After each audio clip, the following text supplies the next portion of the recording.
අදත් බලමු කොහොමද වෙන්ඩ කෙනෙක් බුක් කරන්න කියලා පැකේජ් එකක් සර්විස් එකක්. ඉස්සලාම වෙන්ඩ එක ප්‍රොෆයිල් එකට යන්න. ඊට පස්සේ එයාගේ සර්විසස් වෙන්නනවා. එතන යටට සර්විස් දෙක තුනක් තියෙනවා, දෙක තුනක් වෙන්නනවා. ඒ සර්විස් එකට අදාළව එයාට මෝ කියලා පෙන්නනවා. ඒ සර්විස් එකට අදාළ පැකේජ් තියෙනවා. ඒ සර්විස් වලට ගියට පස්සේ එතන එයාගේ ලයිබ්‍රරි එක බලන්න ඕන, ෆොටෝස් ලයිබ්‍රරි එක.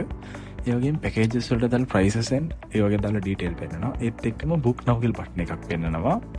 ඒකේ වාගේ කැමති ඩේට් එකක් දැම්මා, වාගේ ඉවෙන්ට් එක ගැන පොඩි විස්තර ටිකක් දැම්මා, කන්ෆර්ම් බුකින් ක්ලික් කරනවා. සරලයි. ඊට පස්සේ ස්ටේටස් එක පෙන්ඩින් කියලා පෙන්නනවා. තාම වෙන්ඩ ඇප්රූව් කරලා නැති හින්දා වෙන්ඩ ඇප්රූව් කරාම ඒක ඇප්රූව් කියලා පෙන්නනවා.